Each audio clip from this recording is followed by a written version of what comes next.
اللہ نے بڑھاپے میں اولاد عطا کی، پھر اللہ نے بہت ساری نعمتوں سے بھی نواز دیا، اور جناب بہت زیادہ مال مویشی، بہت زیادہ مال و دولت سے بھی اللہ نے نوازا۔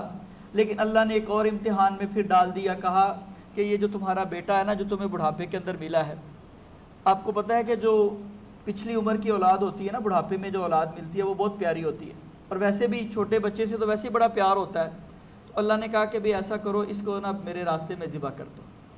فلما بلغ معه السعی قال یا بنی انی اری فی المنام، اے بیٹا میں نے خواب میں دیکھا ہے کہ میں تجھے ذبح کر رہا ہوں، فانظر ماذا تری، تیرا کیا خیال ہے، کیا کرنا چاہیے؟ قال یا ابت افعل، حضرت اسماعیل کہتے ہیں بجان جو آپ کو حکم ملا کر دیجیے، ستجدنی انشاء اللہ من الصابرین، آپ مجھے صبر کرنے والا پائیں گے۔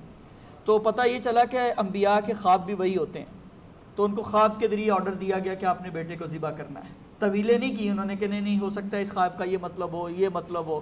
اللہ کا آرڈر آ گیا کہ اب تم نے بیٹے کو ذبح کرنا ہے، تو فوری طور پہ تیار ہو گئے۔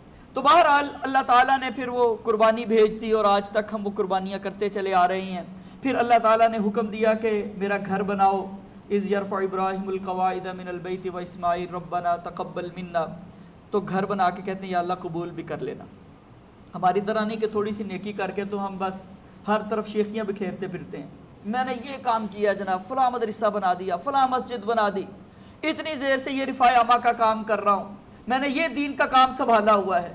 بلکہ قبولیت کی فکر ہونی چاہیے۔ اللہ کا گھر بناتے ہیں، دنیا کا سب سے مقدس ترین عبادت کا مقام بناتے ہیں، اور کہتے ہیں ربنا تقبل منا، اللہ قبول کر لینا۔